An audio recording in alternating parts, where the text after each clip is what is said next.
انجمن ارائیاں سندھ ضلع کیماڑی اور ارائی ویلفیئر ایسوسی ایشن کا ایک اور منفرد اعزاز۔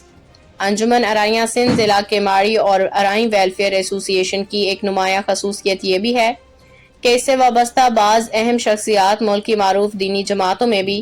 نمایاں ذمہ داریاں انجام دے رہی ہیں۔ ان میں رضوان شاہد ارائی شامل ہیں جو انجمن ارائیاں سندھ ضلع کیماڑی کے سیکرٹری جنرل ہونے کے ساتھ ساتھ ملک کی سیاسی دینی جماعت مرکزی مسلم لیگ ضلع کیماڑی کے سینئر نائب صدر بھی ہیں۔ اسی طرح مولانا اختر محمدی ارائی انجمن ارائیاں سندھ ضلع کیماڑی کی زکوٰۃ کمیٹی کے چیئرمین ہیں اور ساتھ ہی ملک کے دینی معروف دینی تنظیم قرآن و سنہ موومنٹ پاکستان سندھ کے صوبائی چیئرمین بھی ہیں۔ یہ انجمن ارائیاں سندھ ضلع کیماڑی کے لیے ایک اعزاز کی بات ہے کہ اس سے وابستہ افراد فلاحی سرگرمیوں کے ساتھ ساتھ مختلف دینی محاذوں پہ بھی فعال کردار ادا کر رہے ہیں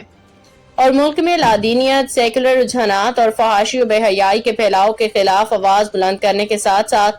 دفاع اسلام اور قرآن و سنت کے فروغ کے لیے بھی اپنے خدمات انجام دے رہے ہیں۔ تاہم جب یہ تمام افراد انجمن ارائیاں سندھ ضلع کیماڑی یا ارائی ویلفیئر ایسوسی ایشن کے پلیٹ فارم پہ جمع ہوتے ہیں تو اپنی ذاتی سیاسی یا تنظیمی وابستگیوں کو ایک طرف رکھ کے صرف انجمن کی پالیسیوں اور خدمت خلق کے مشن کے مطابق ہی کام کرتے ہیں۔ گزشتہ روز ہونے والے اجلاس میں رضوان شاہد ارائی نے جو مرکزی مسلم لیگ ضلع کیماڑی کے سینئر نائب صدر بھی ہیں اپنی جماعت کی جانب سے اپنی ٹاؤن ٹیم کو قرآن پاک کی تفاسیر بطور تحفہ پیش کی۔ رمضان المبارک جو نزول قرآن کا مہینہ ہے، اس میں قرآن کریم اور اس کی تفسیر کا تحفہ دینا یقیناً ایک بڑی سعادت اور ایمان افروز عمل ہے۔ اس موقع پہ ہر فرد نے اس قیمتی دینی تحفے کو حاصل کر کے خوشی اور مسرت کا اظہار کیا۔